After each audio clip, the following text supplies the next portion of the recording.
Good morning friends, welcome to Indian Investment Academy. आज की ताज़ा खबर में आपका स्वागत है। सबसे पहले हम हमेशा की तरह ग्लोबल न्यूज़ की बात करेंगे, फिर कुछ इंडिया स्पेसिफिक न्यूज़ और फिर कुछ स्टॉक स्पेसिफिक न्यूज़ के बारे में बात करेंगे। आज भी एक बहुत इंटरेस्टिंग नॉलेज सेक्शन है लास्ट तक, तो वो वीडियो ज़रूर देखिएगा लास्ट तक। ठीक है, तो स्टार्ट करते हैं पहले ग्लोबल न्यूज़ से। तो यूएस मार्केट में नैस्डैक 100 ने परफॉर्मेंस लास्ट वीक अगर देखें तो अच्छा किया। ओवरऑल डाउ जोन्स जो है वहाँ का जो इंडेक्स है, जो इंडस्ट्रियल इंडेक्स माना जाता है, वो last week was underperforming, right. तो वो नेगेटिव में रहा overall weekly.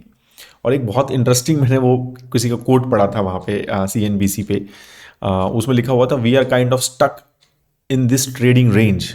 Nasdaq will outperform, small caps will underperform, and Dow will underperform till we get some catalyst.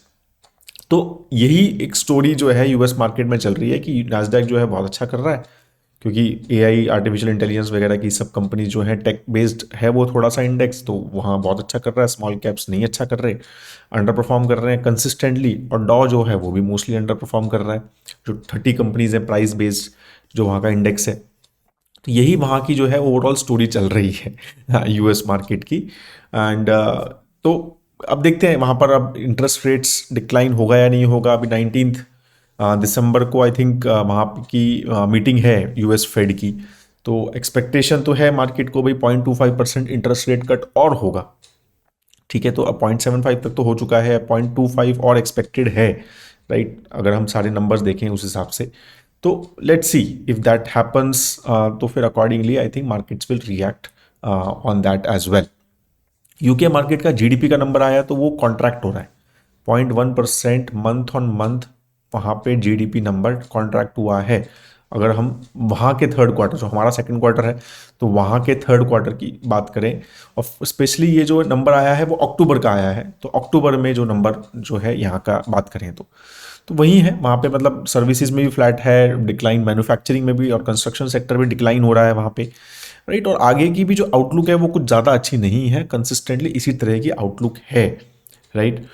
तो अब देखते हैं how the bank monetary policies है, जो बैंक ऑफ इंग्लैंड उस पर रिएक्ट करता है, तो उसके ऊपर डिपेंड करता है। वहाँ पर बोला तो यही जा रहा है कि भाई जो गवर्नमेंट है consistently they are spending lot of money to, मतलब स्टिमुलेट द इकोनॉमी, और इसकी वजह से Bank of England is not very keen to cut an interest rate, क्योंकि उनको लग रहा है कि भाई ये जो स्पेंड बढ़ा रहे हैं इसी से जीडीपी ठीक हो जाएगी। हम मॉनेटरी पॉलिसी भी कम कर दें और स्पेंड भी बढ़ जाए, तो ऐसा ना हो इन्फ्लेशन वापस आ जाए। तो वो सब चीज़ों के चक्कर में भी वहाँ पर काम हो रहा है। ठीक है, क्रूड ऑयल जो है वो 2% लास्ट वीक अगर हम बात करें तो बढ़ा है, राइट। और तो वही चल रहा है, क्या कहते हैं, सैंक्शंस की फिर से थोड़ी सी एक्सपेक्टेशन है कि सैंक्शन शायद बढ़ सकते हैं रशिया और ईरान के ऊपर, राइट। और चाइनीज़ की इकोनॉमिक गाइडेंस थोड़ी सी इम्प्रूव्ड है, बट अगर अगर अलग अलग नंबर आते हैं चाइना के, कभी कभी बोलते हैं कि भाई खराब है सिचुएशन, जो स्टिमुलस दे रहे हैं वो इनफ नहीं है। कहीं पर ये भी आता है कि भाई वो जो है जो इकोनॉमिक गाइडेंस है वो थोड़ी इंप्रूव्ड है, तो चीज़ें शायद इंप्रूव हो जाएं। तो चाइना अगेन थोड़ी ट्रांसपेरेंसी है नहीं वहाँ पे, डेटा बहुत अच्छा आता नहीं है, राइट। तो we have to take lot of things on face value as well, right. तो अकॉर्डिंगली वो वहाँ पर थोड़ा सा एनालिसिस इस तरह का ही रहता है। ठीक है, बाकी जो सीरिया वगैरह में चल रहा है, इसराइल का भी चल रहा है, फिर या रशिया यूक्रेन का वॉर का भी चल रहा है, तो ये सारे फैक्टर्स भी हैं जिससे और मतलब रेट कट की भी एक्सपेक्टेशन है कि अभी ऑयल जो है वो गिर नहीं रहा है, जबकि ये चीज़ आ रही है कि 950,000 बैरल्स पर डे का ओवर सप्लाई हो सकता है नेक्स्ट ईयर से। ठीक है, एज पर IEA, राइट। तो ये चीज़ आप समझिए कि वहाँ पर ये बात हो रही है कि इतना ज़्यादा ओवर सप्लाई जो है ऑयल का हो सकता है।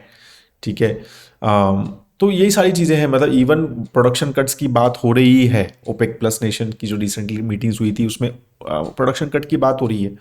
लेकिन वो ये सब क्वेश्चन कर रहे हैं कि भाई पता नहीं ये कंप्लायंस होगा या नहीं होगा, राइट। रशिया जो है अभी भी डिस्काउंट दे रहा है ऑलमोस्ट $12 का।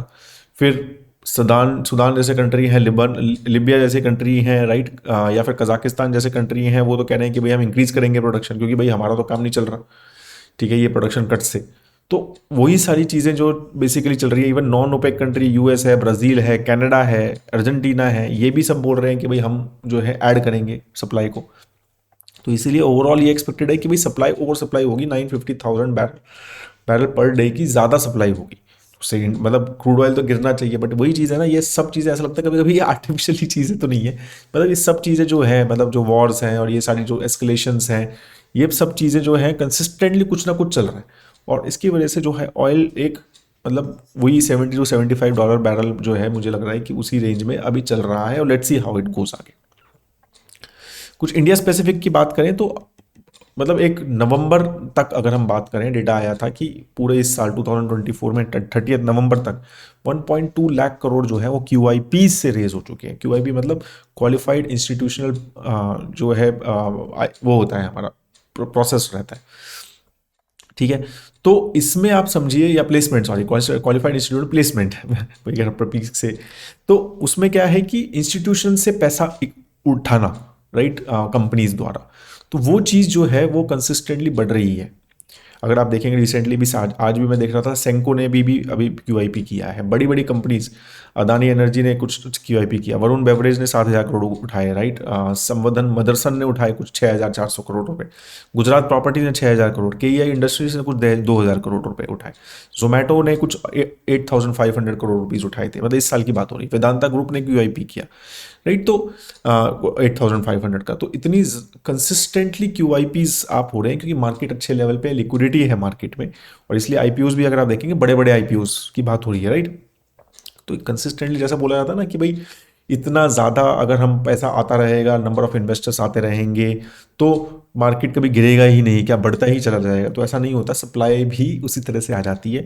तो अभी देखो आप सब, कितने सारे प्रमोटर्स आर डूइंग क्यूआईपीज, तो सप्लाई आ रही है, इतने सारे आईपीओज हो रहे हैं तो सप्लाई आ रही है, राइट। तो ये कंसिस्टेंटली इस तरह से, और फिर टेक सेल बाय प्रमोटर भी हो रहा है, ऑफर फॉर सेल भी हो रहा है, तो automatically I am telling you कि सप्लाई आ ही रही है, राइट। और अभी भी क्यूआईपीज है, टाटा टॉरेंट पावर का, भारत फोर्ज का, सेंको का, सम्मान कैपिटल का, ये सब 8,000 करोड़ रुपए के आसपास दिसंबर में ऑलरेडी अनाउंस कर चुके हैं जो क्यूआईपी आने वाले हैं। तो ये एक सिग्नल भी होता है कि मार्केट के पीक टाइप का या लिक्विडिटी के पीक टाइप का, ठीक है। तो इस तरह के जब क्यूआईपीज आते हैं तो ये चीज़ भी समझिए आप। अगेन मैं वही कह रहा हूँ कि मार्केट को शॉर्ट टर्म में कोई प्रेडिक्ट कर नहीं सकता कि ये क्या चीज़ चेंज हो जाए और क्या चीज़ आगे आ जाए या एफआईआई वापस आ जाए, और ये सब चीज़ें चल रही हैं जो, लेकिन ये सब चीज़ें भी समझनी है व्हेन यू आर इन्वेस्टिंग, या when you are investing from long term perspective, कि ये सब चीज़ों को भी थोड़ा फैक्टर रखा करो, ठीक है। हमेशा ये नहीं है कि लास्ट 3 साल से मार्केट बढ़ रही है तो बढ़ती ही चली जाएगी, ये सब चीज़ें भी बहुत इंपॉर्टेंट रहती है। फिर माइक्रो फाइनेंस में हमने देखा ही है, काफ़ी सारी कंपनीज हैं और काफ़ी थोड़ी स्ट्रगल कर रही हैं, मेजरली बिकॉज ऑफ आरबीआई की स्ट्रिक्टनेस इन माइक्रो फाइनेंस, और उसी से नंबर आया है कि FY25 में मार्केट माइक्रो फाइनेंस जो ग्रोथ है वो सिर्फ 4% की एक्सपेक्टेड है, एज पर केयर एज, सिर्फ 4%। आप ये देखो FY24 में 28% से ग्रो किया था माइक्रो फाइनेंस, बहुत स्ट्रॉन्ग ग्रोथ की एक्सपेक्टेशन थी वहां से, राइट। FY23 में 37% से ग्रो हुआ था, ठीक है, और अब जो है ये है सिर्फ 4% से ही एक्सपेक्टेड है। क्यों? क्योंकि भाई रेगुलेटरी टाइटनिंग जो है वो बढ़ती ही जा रही है, राइट। और इसलिए MFIs जो है, माइक्रो फाइनेंस इंस्टीट्यूशन जो है या बैंक्स हैं, वो और सिलेक्टिव हो रहे हैं, राइट, इन फंडिंग माइक्रो, मतलब इन माइक्रो लेंडर्स को भी फंड करने के लिए, ठीक है। एसेट क्वालिटी भी जो है वो जो ओवरऑल अगर हम देखें तो खराब हो रही है, ठीक है। 4.5% के आसपास के एनपीए हो गए हैं, एक्सपेक्टेड है, मतलब या ऑलमोस्ट हो गए हैं, और 2.8% के थे FY24 में। तो फैक्टर्स हैं कि, राइट, मतलब बेसिकली जो भी कैपिटल दी जा रही है विदाउट एनी कोलेटरल लेस, जो ये माइक्रो फाइनेंस टिपिकली दिया जाता है, उसमें कंसिस्टेंटली, इसीलिए ये भी बात हो रही है आरबीआई भी कि भाई वहाँ पर चेक करो, और इसीलिए प्रोएक्टिवली बहुत सारे स्टेप्स जो है माइक्रो फाइनेंस में लिए जा रहे हैं, उसलिए वो ग्रोथ है, तो इसलिए कंपनी पर डायरेक्टली इंपैक्ट होने ही वाला है, जो MFI से या माइक्रो फाइनेंस इंस्टीट्यूशन से मेजरली, राइट। बहुत एक अच्छा नंबर आया है कि इंडिया का स्मार्टफोन एक्सपोर्ट इतना बढ़िया चल रहा है, मतलब एक बहुत स्ट्रांग ये हमारी मेक इन इंडिया की केस स्टडी है। 20,000 करोड़ का मार्क जो है वो क्रॉस कर लिया है नवंबर में, ऑलमोस्ट 92% का स्टैगरिंग ग्रोथ है ईयर ऑन ईयर, ठीक है। तो ये जो नंबर है ना, और मतलब obviously Apple and Samsung are the leaders in it, majorly Apple है इसमें से, शायद 13-14 हज़ार करोड़ तो एप्पल के फोन्स जो है यहाँ से एक्सपोर्ट हो रहे हैं। तो यू कैन जस्ट इमेजिन कि ये कितनी ज़बरदस्त हमारी स्टोरी रही है, और मुझे लगता है कि ये स्टोरी जो है ये आगे ये जो केस स्टडी है which Apple has built, I think this can be, ये आगे और भी बहुत सारी कंपनी शायद फ्यूचर में हमें यूज़ करें, राइट। और ये बहुत अच्छा स्टार्किंग एग्जाम्पल है हमारे ग्रोथ का या फिर हमारे मैन्युफैक्चरिंग प्रोसेस का, राइट। तो होपफुली थिंग्स शुड बी मतलब गुड। ये जो अगर हम एप्पल के फ़ोन मैन्युफैक्चर कर पा रहे हैं तो बहुत सारी चीज़ें कर सकते हैं, मतलब हम एक प्रिसीजन इंजीनियरिंग जो है उसमें हम काम कर सकते हैं, तो ये बहुत बड़ा वो वहाँ पर फैक्टर है। इस वीक जो है एक्सपेक्टेशन क्या है कि यूएस फेड का, तो एक तो मैंने बताया जैसे कि भाई रेट कट एक्सपेक्टेड है, ठीक है, तो वो देखते हैं। अभी 19 दिसंबर को वो मीटिंग है, राइट। जीडीपी नंबर आने वाला है यूएस का, तो वहाँ पर अभी तो एक्सपेक्टेड 2.8% का जीडीपी ग्रोथ है।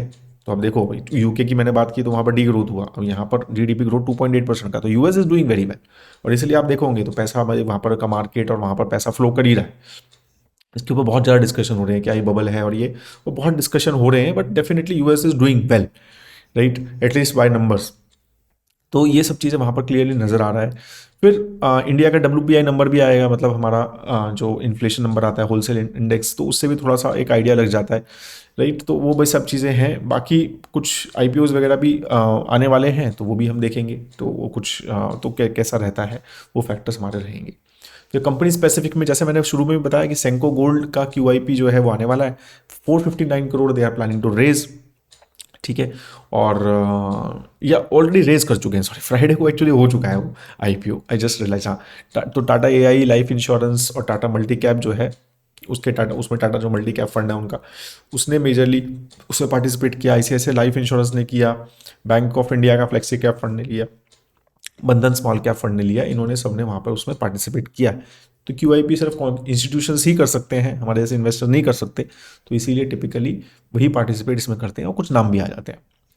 रिलायंस ने एक 74% स्टेक किया है नवी मुंबई का, एक स्पेशल इकोनॉमिक जोन है नवी मुंबई IIA, कुछ $192 मिलियन में, राइट।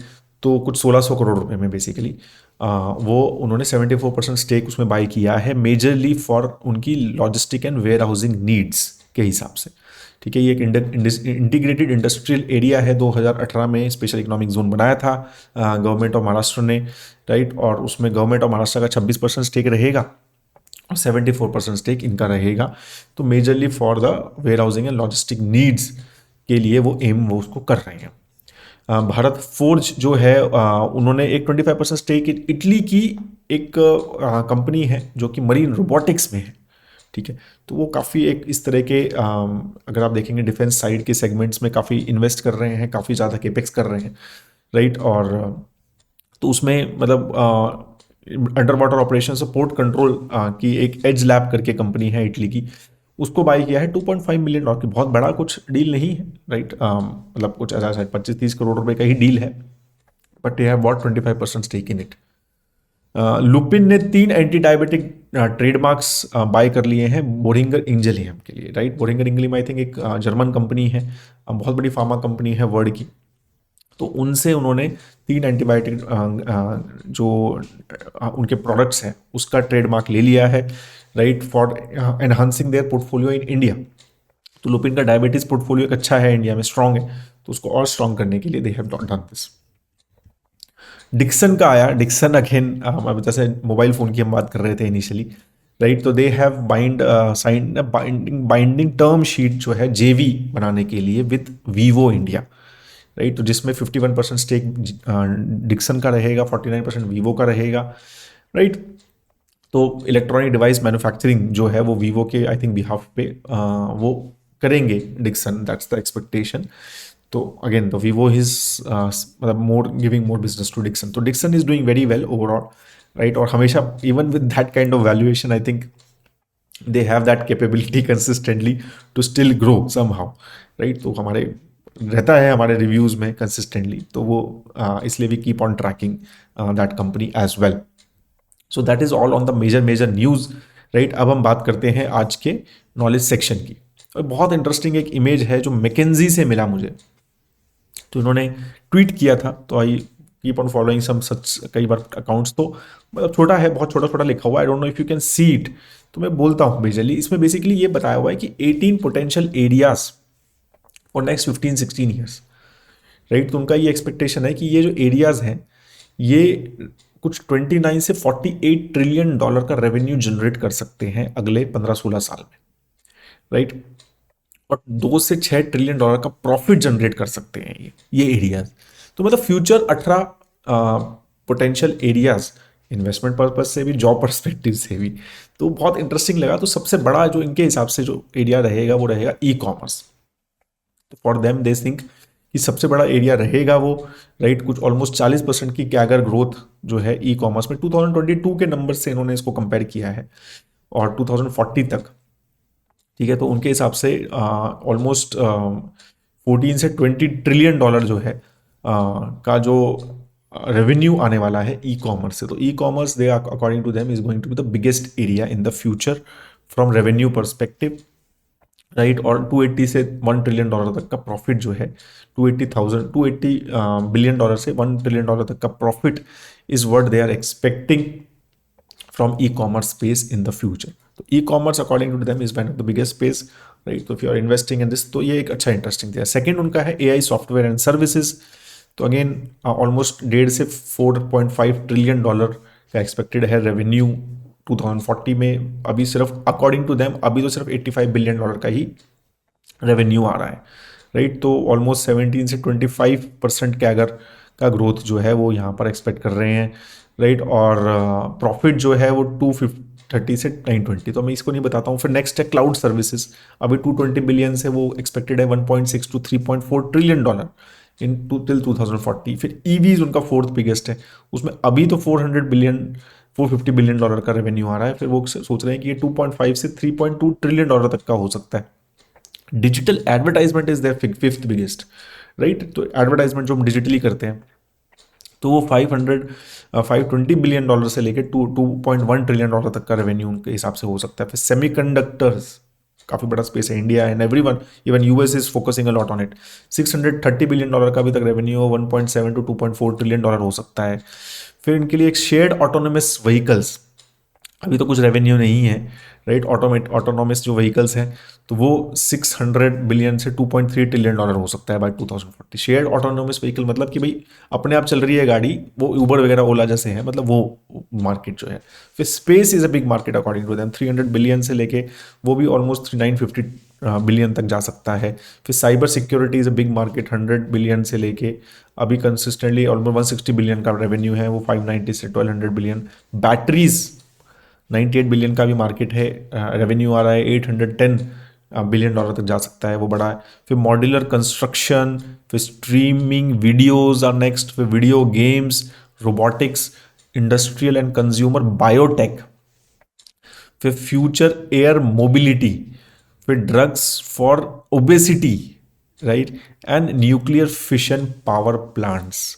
ये सब जो है इन्होंने एरियाज बताए हैं कि ये इनके according to them are the future area जिसमें सबसे ज़्यादा फास्ट ग्रोथ एक्सपेक्टेड है, right. According to them these are the 18 areas which I told you, right. और ये तो मेरे को बड़ा इंटरेस्टिंग लगा। और इसमें सबसे ज़्यादा जो प्रॉफिट पोटेंशियल है सबसे ज़्यादा इनमें से, राइट, वो ई कॉमर्स में है अकॉर्डिंग टू देम, या सेमीकंडक्टर में सबसे ज़्यादा है, डिजिटल एडवर्टाइजमेंट में सबसे ज़्यादा है, और एआई सॉफ्टवेयर्स में इनमें सबसे ज़्यादा प्रॉफिट पोटेंशियल है। और सबसे ज़्यादा मार्जिन ऑफ प्रॉफिट भी इन्हीं एरियाज में अकॉर्डिंग टू देम है, या क्लाउड सर्विसेज में है। तो this is what they have said, ठीक है। Let's see how it grows. मतलब ये सब चेंजेस होते रहते हैं, बट ये सब रिसर्च उन्होंने देखी, तो I thought this is a good chart to share. ये एक थोड़ा था, काफ़ी सारे लोग पूछते हैं ना कि फ्यूचर एरियाज कहाँ है सर, कहाँ जॉब करूँ, या कहाँ पे किस तरह के एजुकेट करूँ, बच्चों को पढ़ाते हैं तो कहाँ फ्यूचर है। तो ये सब चीज़ें हैं राइट। या फिर कोई investment perspective, long term invest करूँ मैं, क्या एक थीम है, जैसे हमारा ईवी और ग्रीन एनर्जी, तो वो जैसे इलेक्ट्रिक व्हीकल है इसमें, तो वो सब चीज़ें जो है यहाँ पर है। तो let's see how it goes, right. और तो ये सारी चीज़ें हम भी फोकस करते रहते हैं इन्वेस्टिंग पर्सपेक्टिव से। So I thought I will share that with you. That is all, have a great time had. Thank you so much for being with us. Happy Monday, happy week ahead, right. Jai Hind दोस्तों।